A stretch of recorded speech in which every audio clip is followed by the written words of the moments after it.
go right out to Iowa City, and let's hear from Nick with a quackgrass problem. Hey, Alan, this is Nick from Mesa City, Iowa. I absolutely love your podcasts, videos, emails, and the entire lawn care program. Even a few of my buddies, Matt and Brian, we have our own little LCN group, and we're working to dominate 3 neighborhoods using your program. I have a 15,000 square foot sod lawn. I believe it's KBG Ryan Fescue. It's about 8 years old, and I have very few weeds at all, but I do have 2 8x8 patches of quackgrass in the back. It's only kind of single blade, spaced out, but it gets to be an eyesore after about 2 days after I mow them. I've heard you address it, and I've done some researching on the extension sites, and it sounds like Roundup or lawn destruction are really the only answers, and I'm not quite ready to do that on my nice turf. It also kind of talks about mowing twice a week using nitrogen, but I've been doing that and it still seems to spread. So my question is what if I start hand pulling it all the time?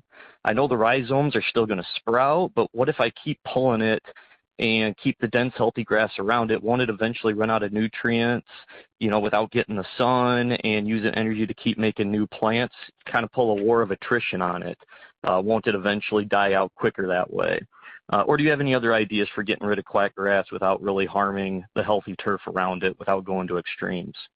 Thanks for everything you do. Keep up the domination. Okay, Nick, actually, I was just listening to that recording again. Did you say Bates City? I thought it was Iowa City. Anywhere, somewhere in Iowa. Shout out to you guys. And shout out to Brian and Matt, your friends. You guys are dominating 3 neighborhoods.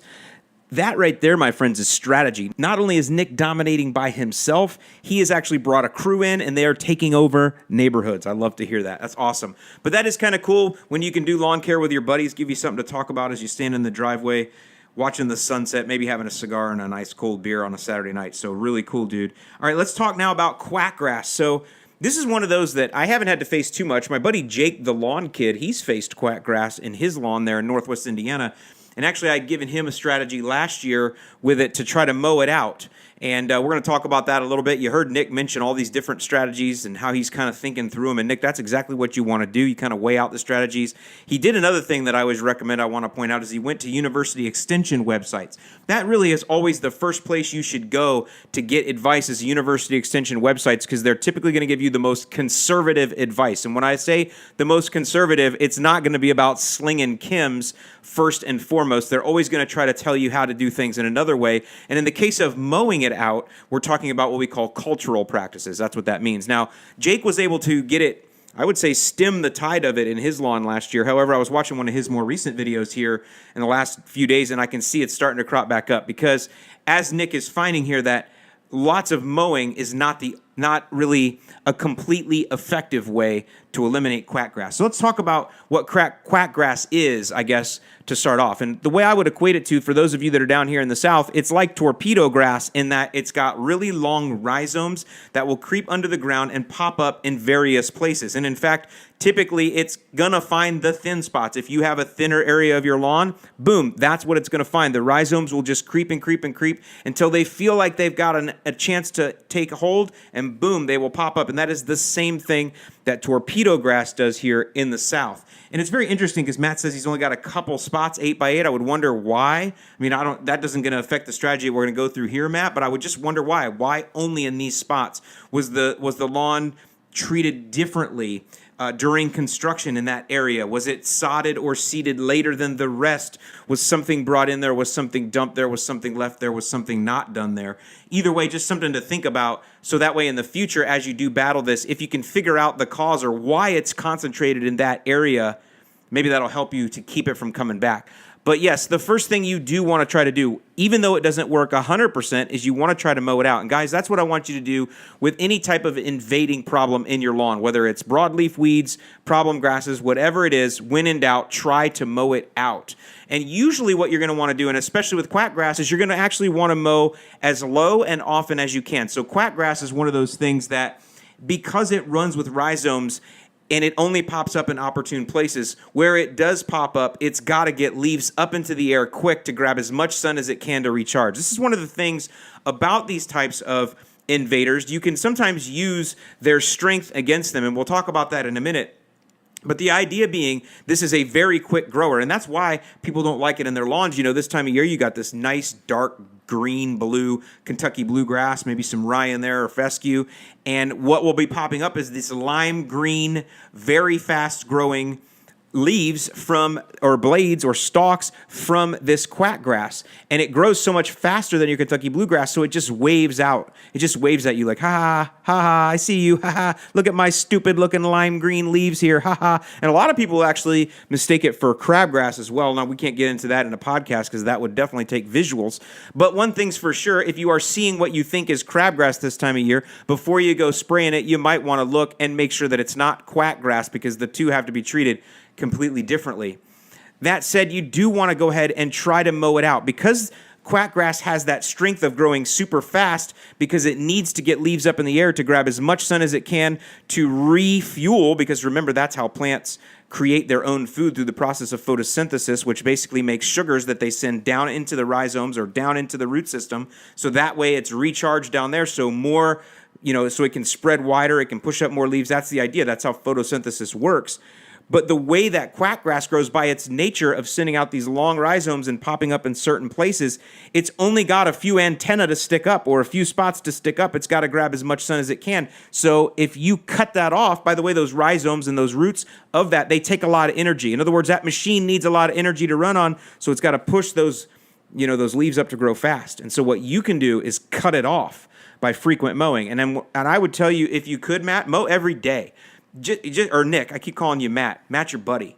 Oh, well, I can't edit that out. But Matt, Brian, Nick, all you guys, what you want to do is mow it out. Do the best you can. Mow every day if you can for 2 weeks. Just see what you do. Just stunt it. Just weaken it. That's the idea. It's not going to take it out completely, but I bet it will weaken it enough that you may be able to use some other strategies to get ahead of it. So that's the first thing I would say, is definitely try to mow it out. And try to mow every day for 2 weeks. Just keep it cut off. Just stunt it. Just zap it. Just try to take some energy away from it. Your Kentucky bluegrass, on the other hand, will love that and will just push out more rhizomes. So it's not going to hurt the Kentucky blue. If anything, it should help or stimulate the Kentucky bluegrass to thicken up with its own rhizomatous, rhizomacuminatonomous, nature in its own self, and try to thicken up and help choke that out as well. So that's the first thing I would do. The second thing I would do is, can you get the lawn to be mowed lower? You seem like somebody that's on it. You're taking care of it. You obviously think through the strategy. So I'm sure your irrigation is in line. I'm sure that, your other your mowing will be in line, because you're going to be mowing a lot. So what if you try to mow a little bit lower? Because again, the fact that quackgrass has to grow tall and fast, you're going to be cutting it off a lot. Well, instead of cutting it off a lot at 4 inches, what if you cut it off a lot at 2 inches, and you cut it off at its knees? Kentucky bluegrass can do fine at 2 inches. Now, if you get a lot of hot sun, or you get a blazing day with no cloud cover to help you, yes, that Kentucky bluegrass can be stunted, and it can also, suffer from some heat stress, but there's always a give and take with everything you do. And if you have your watering in line, you still will probably be okay. Now, the third piece is, can you real mow? I know there's a big craze going around the community about real mowing. I think that's cool. If you guys are not familiar with what real mowing is, look it up, REEL. You can look up my friend Connor Ward, who has a Kentucky bluegrass lawn that is real mowed at 5/8 of an inch. And he proves, even John Perry does manual real mowing of his Kentucky bluegrass in his backyard. I think he's at an inch or 3/4 inch. So it can definitely handle it if you've got a lot of your other things in line, if you've got a lot of your other, challenges solved. If you're not somebody that's dealing with, a ton of weed invasion, you're not dealing with a bunch of insects or disease, then yeah, maybe you can take that down and real mow it. And I bet if you real mow it, I bet you could get rid of the quackgrass. I just call it crapgrass. I bet you could get rid of the quackgrass only with real mowing. I don't know that from experience, but I can just imagining from my other experiences in lawn care and what I've seen and what I've been able to mow out of my lawn before and things like that. I bet you if you went to a real mow, Nick, that you would be able to get rid of the quackgrass altogether. So something to think about. Also an interesting way to dominate a lawn. Now, people ask me if I'm going to real mow, and one day I probably will do some real mowing, but it's not in my future for right now. So that would be the first choice, would be all about the mowing and the cutting. Now, Nick also asked about hand pulling, and certainly hand pulling is a great idea, especially because, again, right after you mow your Kentucky bluegrass, you're going to see the quackgrass popping up the day, 24 hours later. It's going to reveal itself. So sure, if you went out, say, every morning as you're having your morning coffee, maybe you're going to make a little patrol around the lawn, and you just purpose in your mind that I'm going to pull 10 of these plants today. Well, if you did that every day for 5 days, you will pull 50 plants, and your sections are only 8 by 8.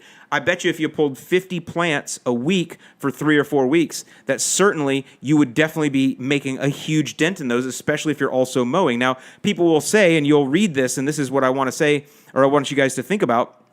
People will say, Alan, if you pull it, there are still rhizomes left and it can regrow. And the answer to that is yes, and that's what you're going to read on the University Extension websites, and they're exactly right. But what happens with us and the way we work, we, you, me, all of us, is we think in black and white. We think, okay, if they tell me that it doesn't work, that means it doesn't work at all. It's either this or that, yes or no, all or nothing. There's like no middle ground, no gray area. But in fact, there's a lot of gray area. There's a ton of middle ground. And that's where success happens, is in that middle ground. So just because there's some rhizomes that will stay there and regrow, it doesn't mean that pulling it doesn't still weaken it. It doesn't mean that it might not reduce the population by 50%. Okay, so 50% grows back, but 50% didn't grow back. You see what I'm saying there? So just because you read on somewhere that, hey, if you pull it, it's going to regrow, it can regrow from rhizomes, it doesn't mean it will 100% of the time. Let me just tell you, if you cause damage to a plant, guess what you did? You caused damage to a plant. It's not good for it. If you chop a plant off, it's not good for it. Now, it is for our turf grass, but that's because we're training it to do a certain thing. The way we cut turf grass is also not good for it when you look at the way that it naturally wants to grow. We are training our turf grass. We are sculpting our turf grass to be what it is. But the way your grass looks out front, that's not how it wants to look. That's not its natural appearance. We maintain it that way. We sculpt it that way. We cut it that way. You know, that's what we do. We trim it. We maintain it to be the way it is, but that's not how it wants to be. Now, these other grasses like quackgrass, again, I said, let's use what its strengths are against it. And its strength is that it can come up anywhere and it can grow really fast. But that also means because it can only come up in a few places, if you pull those and you get those leaves off of there, it will burn out because it uses all of its energy trying to find these spots where it can overcome, where it can take over, where it can take advantage. And if you pull those spots, it's already used up all its energy. It's already blown its load. It's out. You can keep it out. So 2 things together, frequent mowing, low as you can, and hand pulling. And I bet you have a really good strategy right there. And by the way, that's a chemical-free strategy. So just because somebody tells you pulling doesn't always work, it doesn't mean it doesn't work at all. And basically that's what Nick was saying. If you listen into what he's saying all of those things. He's saying, I wonder if I should still try it, Alan, because I know I'll get some results. So Nick, thank you for totally understanding. You're going to open that up to a lot of people. And that's the idea here, is for us to open up your thinking, to get you to look at things a little bit differently when you approach your strategy here. Now, the last piece would be then, what if I do need to use some chemps? What if it is, you know, the outbreak is so bad, I don't have time to let's say you don't have time to mow every day. Let's say you're not in line where you can, start lowering your cut. You're just not there. Let's say you're not able to hand pull as much as you might want to. Okay, then there is a chemical strategy, and you will see that, and that is glyphosate, so Roundup, right? Glyphosate is what they call a non-selective herbicide, which means it will kill anything it touches. It's not selective. It kills everything. With that means if you spray that on your lawn, it's going to kill your good grass and the quackgrass, and that is not the strategy we want to go at. There is a strategy like that. It's called the total burn down, and we're going to talk about that a little later in this podcast, but I don't want you to do that.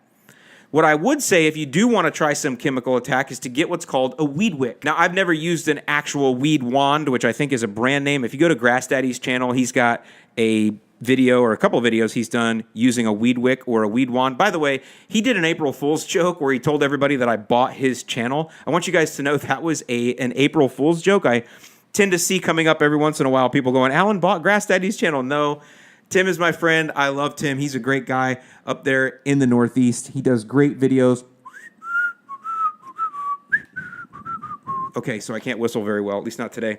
But that's his little theme song. He's got some good videos on a weed wick. Now, I've actually never used an actual weed wick, but when I worked for True Green, we did some weed wicking, and what we would do is we would just have a broomstick with a paintbrush on the end of it, and we would just dip it in the glyphosate and just hammer on the weeds. And that's the thing about a weed wick is, and actually I think I'll try to do some videos on this. I think it might be fun to make my own weed wick. You watch now, everybody's going to do that. Like everybody in the community is going to make these videos before I do. That's fine. You guys do that. I'll catch the trend.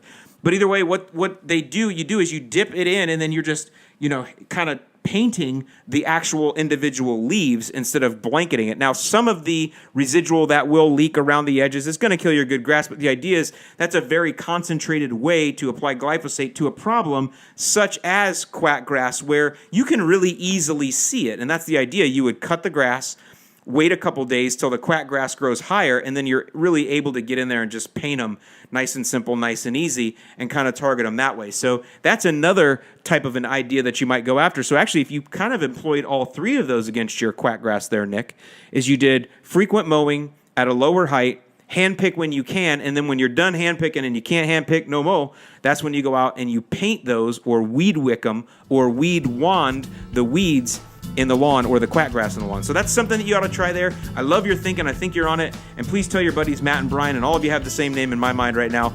Hope you guys can dominate your 3 neighborhoods out there. And as always, for you, we're going to be hoping for the best.